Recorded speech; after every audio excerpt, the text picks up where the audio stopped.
diberkati minggu lalu, bukan? Itu masih membekas di saya. Ya, waktu saya mulai dengan sudahkah kamu penuh? Tidak punya perjanjian. Joni Herjawan kemarin bahas.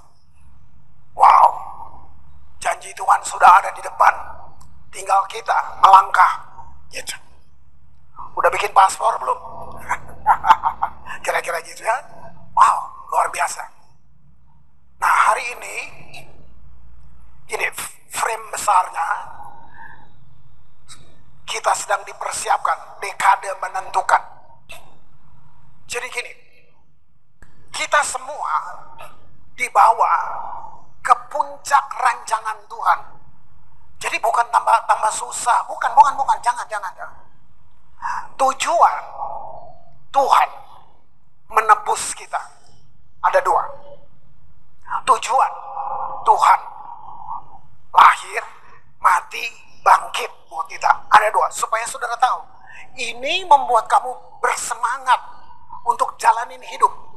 Tantangan ada, tapi kamu punya satu pemahaman, itu jadi kekuatan kamu. Apa tujuan Tuhan tebus kita? Pertama, memusnahkan iblis. Memang belum, tapi itu tujuannya. Akan tiba waktunya. Memusnahkan si jahat itu.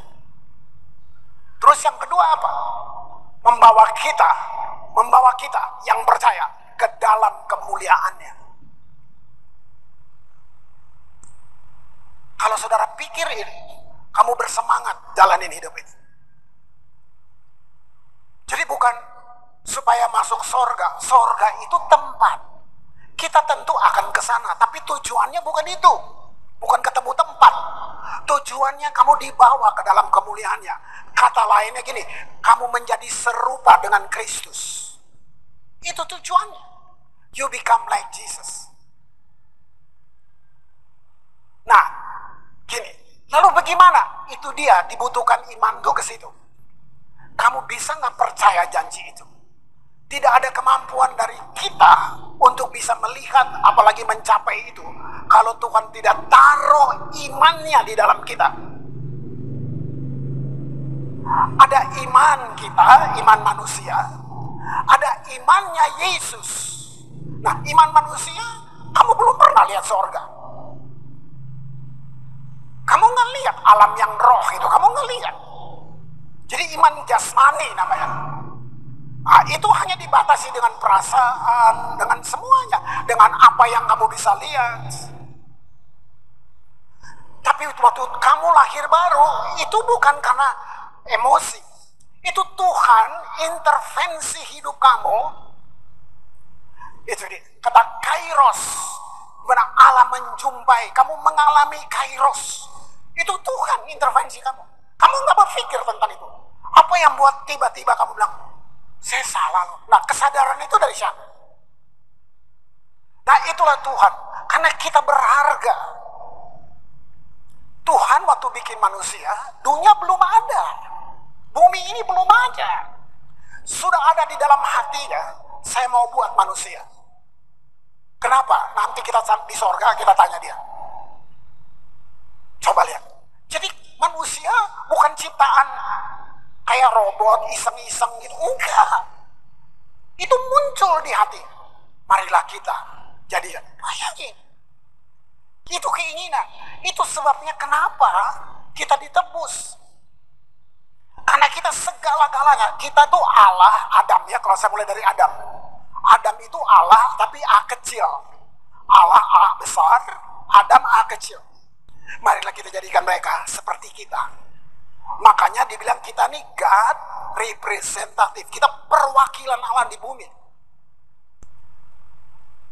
Nah, mengerti ini, saudara ada tantangan apa? Oke, karena bumi ini bumi yang jatuh, bumi yang berdosa.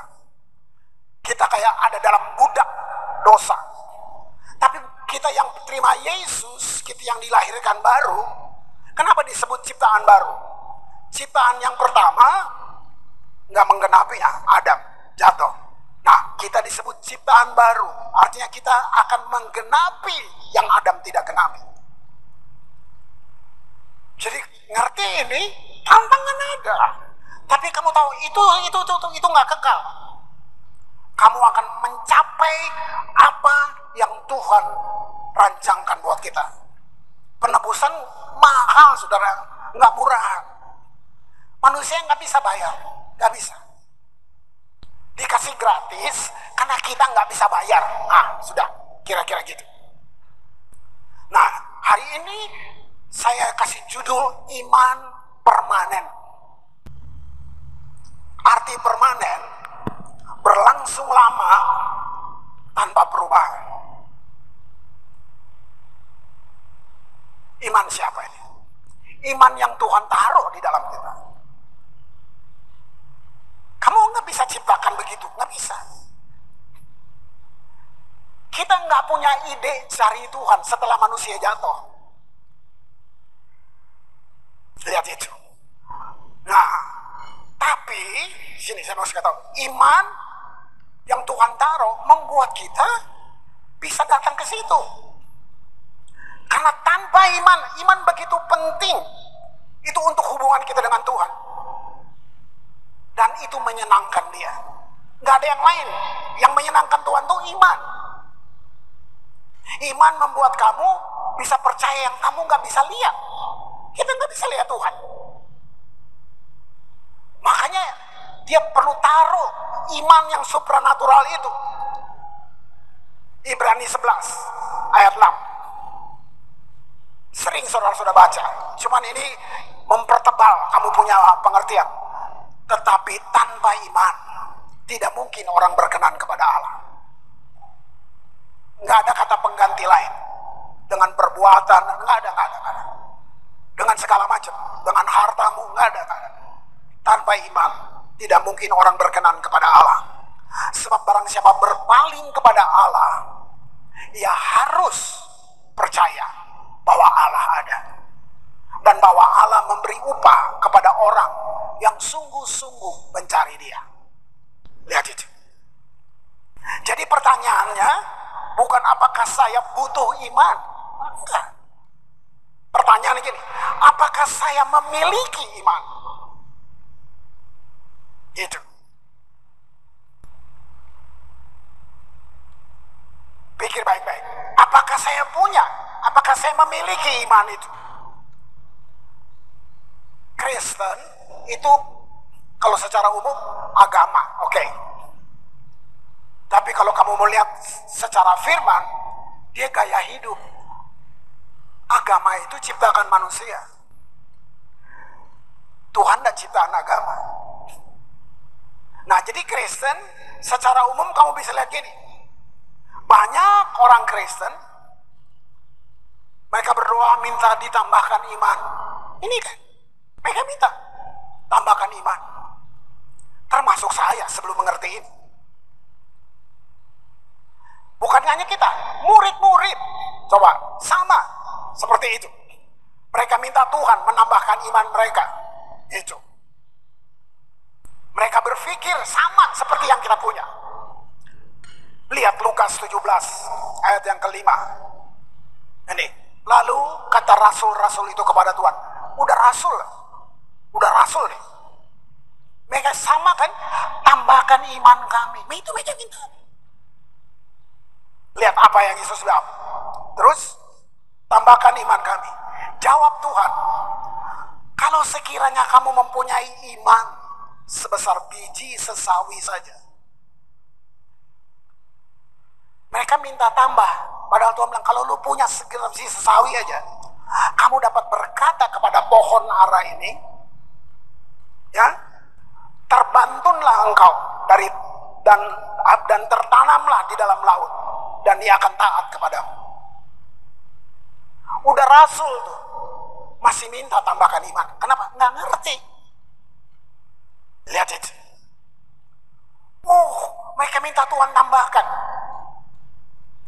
Pada saat menerima keselamatan, setiap orang Kristen, semua kita, berkali-kali saya ulang, nggak ada anak emas, nggak ada superstar di mata Tuhan. Saudara dan saya hanya beda di fungsi. Lihat, setiap orang Kristen menerima ukuran iman yang sama, yang merupakan kasih karunia pemberian Allah. Apa kasih karunia? Kemampuan ilahi. Setiap kita ukurannya sama. Kayak gitu. Jadi betul, awal-awal kita seperti, saya kurang iman, bukan. Mesti dirubah. Ini terdistorsi. Banyak masukan-masukan yang bukan spiritual, gitu, kira-kira gitu. Kita masukin banyak macam, filsafat apa aja. Efesus 2 ayat 8. Sebab karena anugerah kamu diselamatkan oleh iman. Lihat itu. Bukan hasil usahamu, tapi pemberian Allah. Nggak bisa. Saudara nggak bisa berusaha selamat dengan kekuatan. Nggak bisa. Yesaya menulis kesalehan manusia seperti kain lara. Kain lara itu kain yang dipakai untuk membersihkan kusta. Itu kesalehan kan? Kita mau paksa. Kalau kita bisa, kita akan ukur diri kita dengan orang lain. Dengan kata lain, kita bisa sombong. Kamu belum kayak saya. Itu yang saya maksud tadi. Tuhan kasih ukuran yang sama buat setiap kita. Karena iman manusia dasarnya panca indera itu tadi. Ya, apa yang kita lihat, kecap, dengar, cium, rasa. Nah kalau perasaan berubah, iman berubah dong. Makanya naik turun kan. Nggak gitu. Nggak gitu. Nggak gitu saudara. Iman manusia seperti itu. Mempercayai apapun.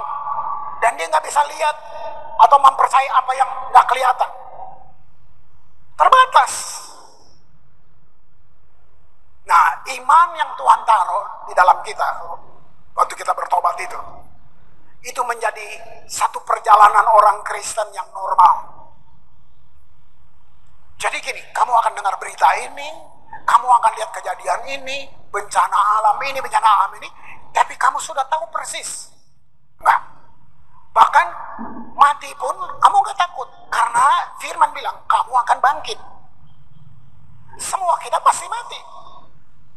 Tapi Tuhan lewat firman-Nya berjanji, kita yang percaya akan dibangkitkan dan hidup bersama Dia dalam kekekalan. Berarti nggak ada yang perlu ditakutin. Atau gini, porsinya takut itu jangan dibesar-besarin. Selama hidup di bumi adalah takut. Tapi kalau ketakutan yang menguasai, itu sudah. Gimana? Yesus datang untuk kita dan Dia menaruh imannya di dalam kita. Luar biasa. 2 Korintus 5 ayat yang ke-7. Sebab hidup kami ini adalah hidup karena percaya, bukan karena melihat. Kamu udah tahu lama, sering dengar ayat ini, kamu baca. Jadi kenyataan kan? Karena percaya, bukan karena melihat. Dia nggak pura-pura. Dia nggak janjinya bohong sama kita. Saya nggak ikut Tuhan yang pimpin saya pakai teka-teki. Enggak, kan? Saya nggak mau. Waduh saudara, pegang ini. Pegang. Nanti ini yang membuat kita berbeda. Bukan untuk sombong, lebih bukan, karena kamu memang percaya Dia. Ini bedanya orang percaya dan enggak. Makanya saya bilang ada dua Kristen. Kristen yang beragama begitu, tapi ada satu Kristen yang berpikirnya tentang kekekalan. Semuanya tentang kekekalan. Lihatnya yang di atas. Nah, orang-orang Kristen ini yang merubah sejarah. Gereja mula-mula, Alkitab belum dicetak. Mereka hidup dari pelajaran para rasul. Saudara, lihat orang-orang sederhana yang Tuhan ambil. Dan kalau saudara mau riset, mau pelajari, tidak ada satupun yang memenuhi persyaratan untuk melayani dengan Yesus. Nggak ada. Karena memang Yesus nggak cari persyaratan itu. Dia Tuhan. Dia yang membuat kamu jadi bersyarat. Dia yang buat kamu jadi mampu. Kamu nggak mampu. Nah, mau lihat, ini bukan hanya Alkitab yang menulis. Ini sejarah umum, sejarah dunia mencatat. Kekaisaran Romawi berubah dengan orang-orang Kristen. Perang apa, mereka nggak punya apa-apa. Nyawanya yang dikasih. Yakobus diseret sama kuda, mati. Bayangin. Itu yang bikin mereka bilang, kok dia mau mati sih? Tuhannya mana? Petrus mau dibunuh, dia bilang, oke, tapi saya nggak layak seperti Tuhan saya Yesus. Saya mau disalib, tapi saya kepalanya yang di bawah. Itu apa yang bikin dia mau gitu? Itu imannya Yesus yang di dalam mereka itu. Orang-orang percaya, apa? Mau mati, aduh kasih makan sama singa. Saya berdiri di tempat yang namanya Katakombe itu waktu pimpin tur ke Israel itu ya. Mampir di Roma. Saya berdiri di situ. Terus lihat, oh ini dulu tempat orang-orang Kristen dibantai, dibakar hidup-hidup. Terus saya lihat. Terus saya ngomong dalam hati. Seandainya saya hidup di zaman itu, pasti saya menyangkal Yesus. Mana sanggup mau dibakar. Kan kita cuma baca Alkitab, kita nggak hidup zaman itu. Apa yang bikin orang percaya nggak takut? Saudara bayangin waktu dibilang kata waktu mereka dikasih makan singa, itu mereka menyanyi. Sampai semua orang yang nonton itu, waduh, mereka bertanya, siapa Tuhannya? Sampai mereka mau mati seperti ini. Jadi itu bukan iman kita. Itu bukan iman kita. Itu imannya Tuhan yang dia taruh di dalam kita. Supaya kita bisa menggenapi apa yang dia bilang. Nggak mungkin Tuhan minta sesuatu dari kamu yang dia tahu kamu nggak bisa, lalu dihukum. Nggak mungkin lah Tuhan kayak gitu. Makanya dia mampukan kamu. Jadi waktu dia bilang kamu jujur, karena dia yang bilang jangan takut nggak makan. Jangan mencuri, jangan takut. Bilang saya nggak mampu Tuhan, tapi engkau bisa buat saya mampu. Nah, itu. Saya memang nggak mampu, tapi kamu bisa bikin saya mampu. Ada satu pengalaman. Ada anak muda, ini berapa tahun di belakang, minta nasihat saya. Saya marah-marah sama dia. Saya anggap dia kurang ajar. Dia minta nasihat gini, Pak, ada nggak ayatnya dilarang merokok? Kan kesel gue dengerin. Nah. Terus saya bacain Yesaya buat dia. Jangan belanjakan jeripayahmu untuk sesuatu yang bukan roti. Itu Yesaya nulis gitu. Terus dia jawab saya gini, itu kan roti Pak, ini rokok. Jadi gue kesel dengarnya. Nah. Gue marah tuh dia. Jadi lihat nasihat saya, nggak bagus banget. Walaupun saya berusaha. Kamu tahu, Tuhan itu bikin tubuh kamu ada tujuan. Mata ada tujuannya, telinga, semua, hidung, mulut ada tujuannya. Dia nggak bikin kamu untuk merokok. Kalau dia bikin kamu untuk merokok, dia bikin kena otot di kepala lo. Nah, lihat ngomong saya aja udah nggak enak. Pergi, dan dia pergi nggak balik-balik. Kamu kira bagus? Oh, tahun berganti. Satu kali saya melayani di Jakarta, di satu keluarga. Saya ketemu orang yang perokok keras juga. Saya kenal dia. Dia ada di situ. Terus saya tanya gini, ih, kamu berubah ya? Iya. Saya tanya lagi, dulu lu merokok banget ya? Iya, berhenti. Gimana berhentinya? Dia cerita, dia ke Singapura, masuk gereja di Singapura, terus habis khotbah dia ke pendetanya, dia minta didoain. Dia bilang gini, tolong doain dong. Pendeta, kenapa? Supaya saya berhenti rokok. Pendetanya nih jawabnya, ini belum pernah saya dengar kayak gini. Jawabnya gini, kamu gak bisa berhenti, ngerokok aja. Wih, sesat nih saya bilang. Terus pendetanya bilang gini, bisa nggak sebelum ngerokok berdoa? Itu kok saya kaget banget. Gimana? Doanya seperti yang saya bilang tadi, Tuhan, saya pengen berhenti. Saya nggak bisa. Kamu bisa bikin saya berhenti. Terus saya bilang, ih, segitu ya? saya nggak ada ide kayak gitu ya. Saya marah-marah tuh orang. Saya kayak kuliahin dia. Kamu masih ngerokok? Masih, kan dia bilang boleh. Lalu berhentinya gimana? Sebulan, Pak, saya merokok terus pulang dari sana. Satu kali dia lagi ngerokok, muntah, dia cium bajunya, muntah, langsung berhenti detik itu. Oh gitu. Kamu lihat, ada yang instan, ada yang enggak. Ini kan proses. Terus saya bilang, wow. Kadang kita nasihatin orang kayak kita mau kendalikan orang itu. Kita bukan Tuhan, kita nggak bisa rubah orang. Lihat itu, pekerjaan Tuhan kayak gitu. Tuhan, wah itu, dia nggak bisa gagal. Ada satu pilihan kita untuk menolak itu. Wah, 2 Korintus 5, sebab hidup kami ini adalah hidup berdasarkan iman, bukan berdasarkan apa yang kami lihat. Roma 10:17, jadi iman timbul dari pendengaran, dan pendengaran oleh firman Kristus. Tugas saudara, tugas saya, kita di luar cuma beritakan. Kita nggak bisa kendalikan orang, beritakan aja. Dia tolak, nggak apa-apa, kamu udah bilang kan. Hak dia menolak. Bisa aja nanti malam tiba-tiba dia gelisah, ingat apa yang kamu bilang tadi. Itu dia. Yang penting kamu sudah bilang. Wow. Lihat, jadi Tuhan harus beri satu iman yang supernatural supaya saudara bisa percaya untuk hal-hal yang kita nggak bisa lihat. Jadi lihat, dalam seluruh hidup kita, keterlibatan Tuhan itu total benar buat kita. Keputusannya di kita, finalnya di kita. Mau percaya nggak?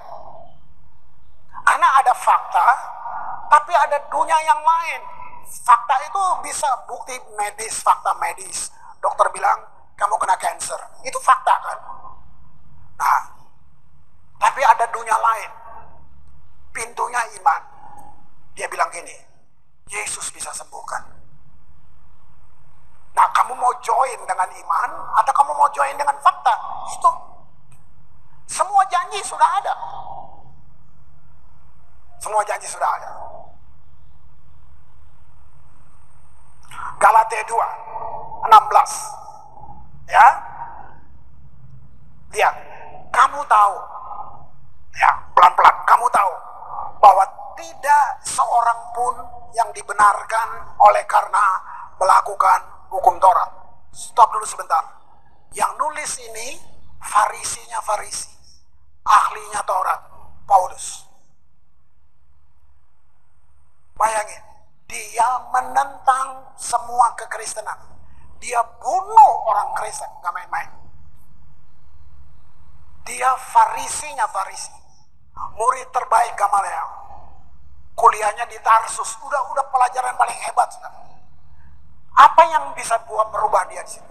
Dia tidak pernah lihat Yesus secara fisik, tapi dia berubah Yesus setelah Yesus naik. Dia mengalami Yesus secara spirit. Dalam perjalanan ke Damsik itu mau bunuh orang itu. Dalam perjalanannya dia ngalamin satu intervensi Roh Kudus, jatuh. Roh Kudus memenuhi dia. Begitu dia mengalami itu, tidak ada satupun pengajaran dari guru-gurunya yang dia ungkapkan. Dia nggak banggain gurunya hebat, kuliahnya di mana, tidak ada satupun. Ini penulis surat terbanyak di Perjanjian Baru. Yang dia cuma bilang begini, semua yang ku ketahui, termasuk hukum Taurat tadi, semua ku anggap sampah karena pengenalan akan Kristus. Nah, untuk orang ini, coba dengar nasihatnya.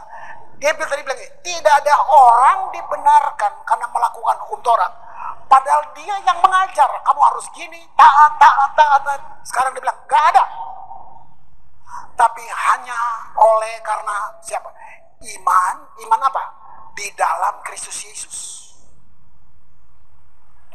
Sebab itu kami pun telah percaya kepada Kristus Yesus, supaya kami dibenarkan oleh karena iman dalam Kristus, dan bukan oleh karena melakukan hukum Taurat. Sebab tidak ada seorang pun yang dibenarkan oleh karena melakukan hukum Taurat. Bagaimana orang gak tercengang? Ini pengajar Taurat yang luar biasa, maka bilang farisinya Farisi. Berubah pengajarannya. Semua dibatalkan sama dia. Situ.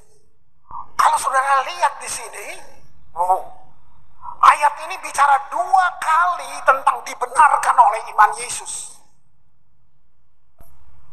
Iman Yesus. Gitu. Terus dia mengatakan lagi dalam Galatia 2 ayat 20, ya. Namun aku hidup, tapi bukan lagi aku sendiri yang hidup, melainkan Kristus yang hidup di dalam aku. Dan hidupku yang kuhidupi sekarang ini dalam daging adalah hidup oleh iman. Dia ulang lagi. Dalam anak Allah yang telah mengasihi aku dan menyerahkan dirinya untuk aku. Dia mesti teliti karena dia pengajar yang salah itu. Pengajar Taurat yang luar biasa. Bayangin. Dibenarkan oleh iman Yesus. Nah, karena hanya ada satu ukuran iman, itu sebabnya setiap orang percaya memiliki iman Kristus yang hidup di dalam kita. Nah, saudara mesti rubah benalu-benalu yang mengotori. Nah, yang kamu bilang kamu sudah ngerti dari kecil, udah Kristen. Nah, kenapa? Kenapa nggak ada perubahan? Nah, itu dia. Ada belief system yang salah. Ini menolong saudara. Nanti kamu lihat bagaimana doa kamu. Kita bukan doa yang laporan, bawa list. Itu jiwa kamu yang ngatur kamu. Kalau kamu benar-benar dengan kamu, waktu kamu doa, kamu sangat ngerti. Ucapan kamu tuh nggak kosong gitu. Nggak gitu. Jadi dengan kata lain gini, jangan biarkan apa yang kamu rasakan, perasaan itu jangan jadi alat ukur. Dia berubah-ubah. Berarti iman kita kecil karena perasaan lu berubah. Perasaan ada. Perasaan bisa terlibat. Tapi bukan alat ukur. Itu penting. Apa yang kamu rasa, akhirnya perasaan mengalahkan apa yang firman bilang. Iya, firman bilang tapi beta rasa sehingga Pak. Nah, coba lihat. Gitu. Wah. Sebenarnya gini, masalahnya bukan kurang iman, tapi kurangnya pengetahuan tentang apa yang sudah kamu punya, yang Tuhan sudah taruh di dalam kamu. Ini merubah saya juga. Beberapa tahun, saya butuh sekian tahun merubah ini. Nggak seketika. Makanya saya berani bilang, hormati kita sepantasnya aja. Enggak, kita sama. Jadi jangan gini lagi, Pak Kris kan hamba Tuhan, lalu kamu hamba siapa? Semua kita imamat rajani, semua kita punya akses kepada Tuhan. Kamu punya iman yang hebat. Itu luar biasa. Nah, ini kitab indah banget, Filemon 1 ayat 6. Ya. Aku berdoa agar persekutuanmu di dalam iman, ini terus yang ditekan, turut mengerjakan pengetahuan dengan iman. Kamu bisa dapat ini, pengetahuan akan yang baik di antara kita untuk Kristus.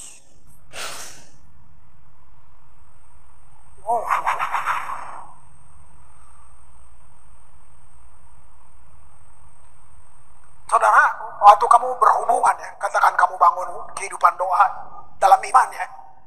Nah, tiba-tiba misalnya meeting di kerjaan, ada meeting.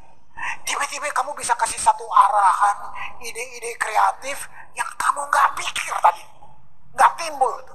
Itu siapa yang tahu? Dari mana itu? Untuk bisnis kamu, yang tadi kamu nggak pikir. Karena waktu Tuhan desain manusia bukan cuma begini, untuk mengelola mengelola semua, mengelola bumi ini. Sekarang kita ditebus untuk itu, diberi kuasa, diberi otoritas untuk itu. Karena kamu anak Tuhan, karena kamu anaknya, karena kamu percaya Dia, waktu kamu pegang atau memimpin satu usaha, karena kamu, orang di sekitar kamu gak susah. Karena kamu pengelola yang dipimpin oleh Roh Kudus.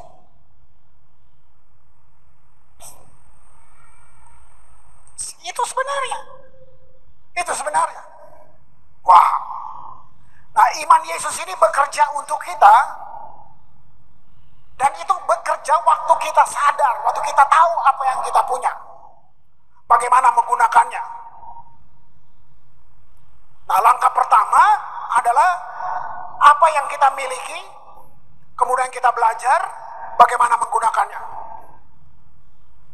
Ini contoh. Kamu punya rumah, listrik semua udah ada. Dari mana listriknya? Dari PLN. Kamu bayar PLN, kamu bayar listrik, dia udah masuk di rumah.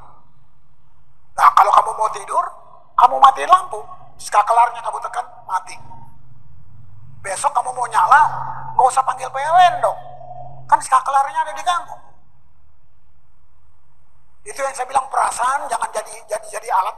Kamu tinggal tekan, kamu yang menekannya, listrik nyala. Kok bisa ya? Saya bayar PLN. Saya bayar tiap bulan. Seperti itu, iman tinggal kamu hidupi. Melangkah. Ingat kemarin pelajarannya John. Melangkah. Nah, kayak gitu. Tekan skakelarnya. Artinya, saya suka bilang, speak words. Katakan perkataan yang kamu dapat. Firman Tuhan dalam mulutmu itu. Bukan berarti kamu bos. Bukan. Tapi, kita bukan sumber kuasa. Bukan. Tapi kuasanya ada di dalam kamu. Perkatakan. Nah, itu maksudnya. Listrik udah ada di rumahmu. Yang punya PLN. Kamu udah bayar. Jadi udah ada. Kamu tinggal tekan tombol. Nyala tuh listrik. Seperti itu prakteknya. Yakobus 2. Ayat 20. Hai manusia bebal. Nah, maukah engkau mengakui sekarang bahwa iman tanpa perbuatan adalah iman yang kosong? Sudah ada, tapi kamu nggak teken, kamu nggak pakai. Itu dia, tanpa perbuatan tuh gitu. Apa? Di dunia pendidikan, biaya anak-anakmu. Ingat, syaratnya kamu sudah lahir baru, kamu punya Yesus, itu. Banyak kalau mau cerita nggak habis-habisan, lihat contoh-contoh itu. Gitu. Bagaimana iman diaktifkan? Tekan tombol tadi itu apa? Tekan skakelar itu apa? Amsal 18:21. Hidup dan mati dikuasai lidah. Siapa suka menggemakannya akan memakan buahnya. Itu tekan tombol. Speak, katakan.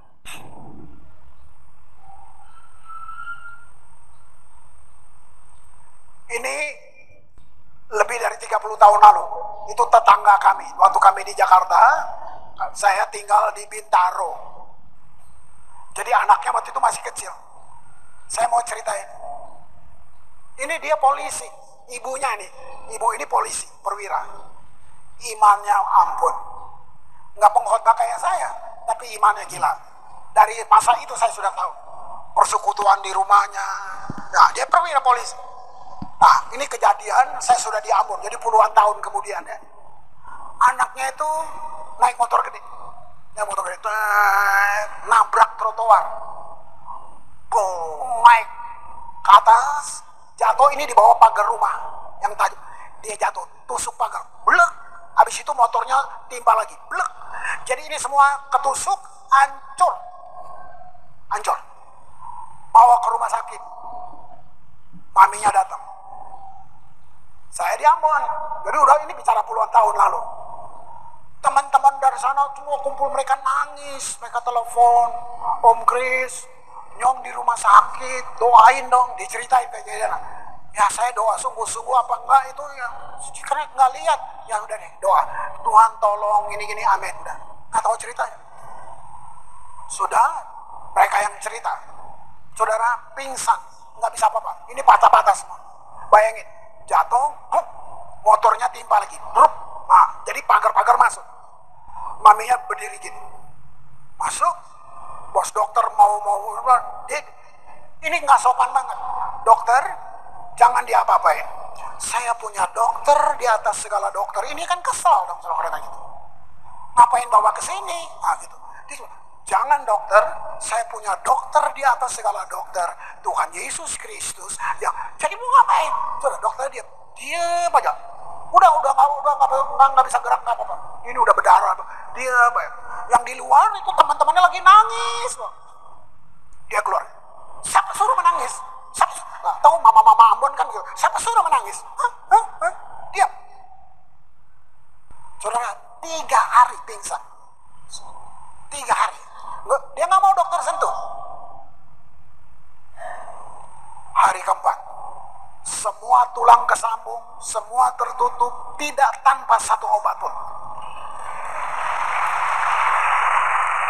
Saya baca buku, tapi ini orang yang saya kenal.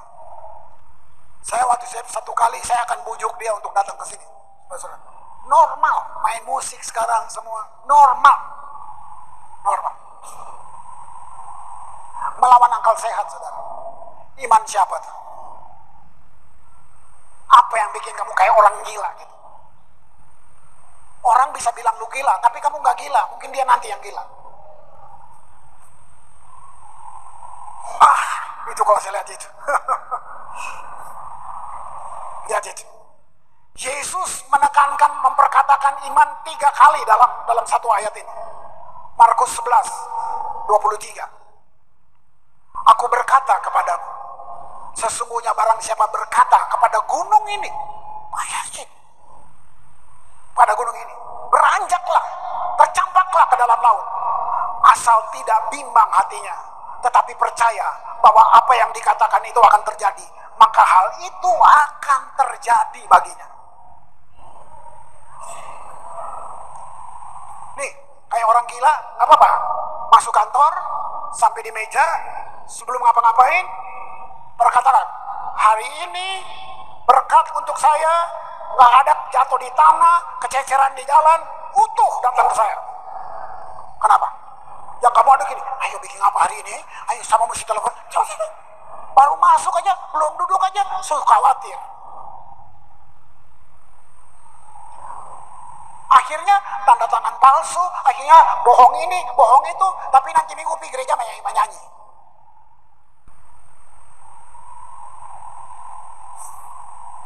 Lihat itu. Iman tidak bisa bercampur dengan ketidakpercayaan. Ya, oke, ini mungkin buat saudara hal kecil. Oh, kami enggak, saya saksi aja, saya enggak minta. Belum ngomong. Istri saya jarinya kayak saraf kejepit. Jadi kalau dia saraf kejepit, ke dokter bilang gini, dipotong aja. Bisa bilang, emang kaki ayam? Sampai hari ini dia nggak bikin apa-apa. Aman tuh. Belum sempurna, tapi dia bertindak. Oh ya, kami ngerti, ternyata kesehatan bukan dari luar. Kesehatan dari dalam kamu. Kamu yang tentuin. Cuma jaga mulu, jaga lojo, itu aja. Itu. Yakobus 1 ayat 5 sampai 8 ya. Tapi apabila di antara kamu ada yang kekurangan hikmat, coba lihat. Hendaklah ia memintanya kepada Allah, enggak kepada yang lain, kepada Allah yang memberikan kepada, lihat, semua orang dengan murah hati dan dengan tidak membangkit-bangkit, maka hal itu akan diberikan kepadanya. Terus, hendaklah ia memintanya apa? Iman. Dalam iman. Dan sama sekali jangan bimbang. Sebab orang yang bimbang sama dengan gelombang laut yang diombang-ambingkan kian kemari oleh angin. Wah, terus orang yang demikian janganlah mengira bahwa ia akan menerima sesuatu dari Tuhan. Sebab orang yang mendua hati tidak akan tenang dalam hidupnya. Mungkin belum akurat, tapi katakan gini, kamu punya anak. Anakmu meragukan kamu sebagai papa dan mama. Kamu kecewa. Kamu anak saya, tapi dia kayak meragukan. Mungkin kamu sangat kesini, aduh. Berapa sering kita meragukan dia? Karena dia nggak kelihatan. Itu makanya iman itu segalanya. Lihat itu. Wah. Lanjut, Yakobus 1. Tadi Yakobus 5, kita naik ke atas Yakobus 1 ayat 2. Nah, sampai 4 ya. Dia bilang nih, saudara-saudaraku, anggaplah sebagai satu kebahagiaan apabila kamu jatuh ke dalam berbagai pencobaan. Masuk akal nggak? Suruh bahagia, anggap itu bahagia. Coba lihat. Sebab, nah dia lanjutin, kamu tahu bahwa ujian terhadap imanmu itu menghasilkan ketekunan. Dan biarkanlah ketekunan itu memperoleh buah yang matang supaya kamu menjadi sempurna. Ada nggak pengajaran di luar ini yang bawa pada orang meragukan kesempurnaan? Lihat, dia bawa kita menjadi sempurna, utuh, tak kekurangan suatu apapun. Jujur, gak ada yang suka pencobaan.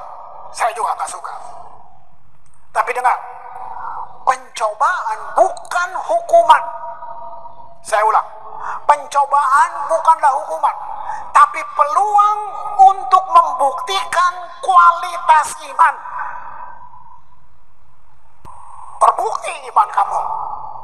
Gitu. Menunjukkan kepada dunia, menunjukkan kepada kerajaan kegelapan bahwa kamu adalah milik Tuhan. Yesus saja dicoba.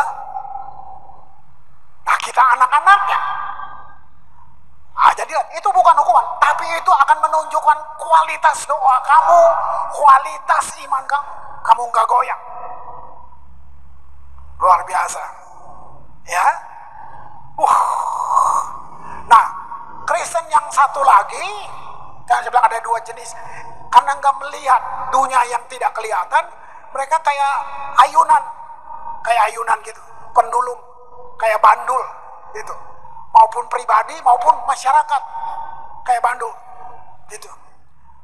Gini, nggak mengherankan. Yesus sendiri yang bilang.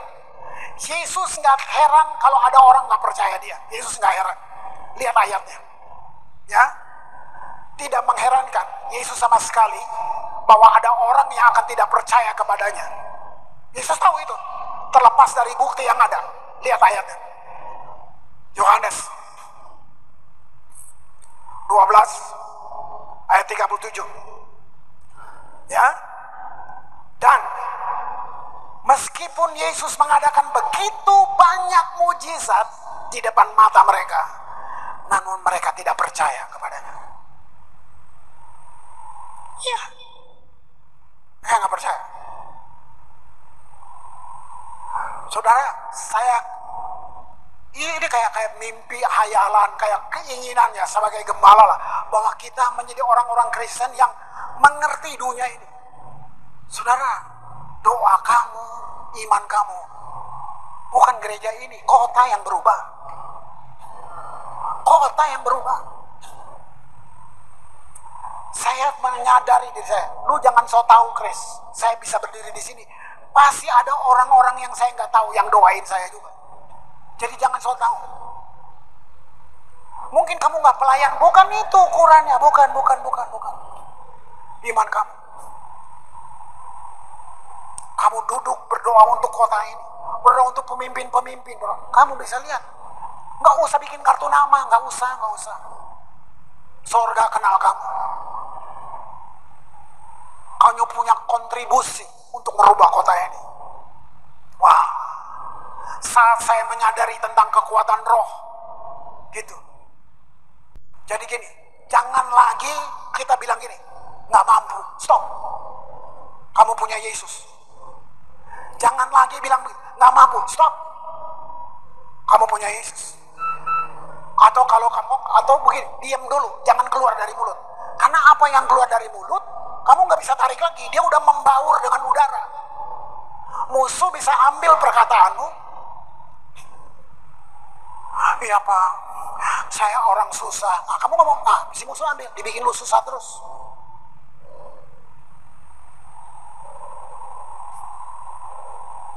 Wow. Ayat terakhir. Saya minta worship team masuk.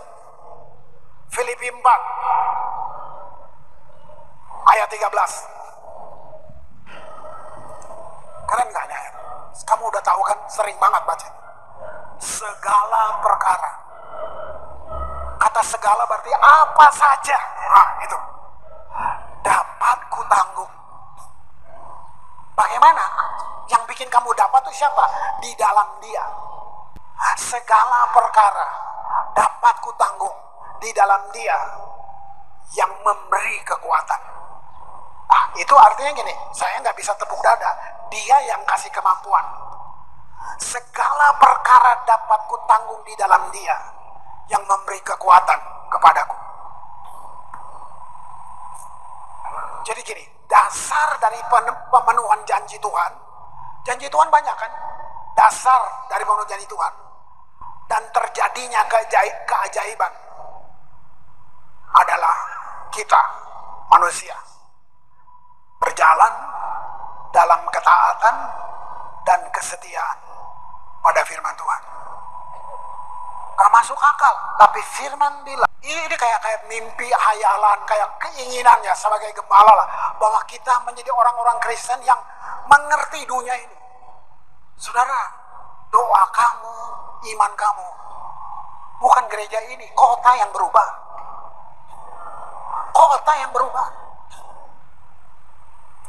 Saya menyadari diri saya, lu jangan so tahu Chris, saya bisa berdiri di sini. Pasti ada orang-orang yang saya nggak tahu yang doain saya juga. Jadi jangan so tahu.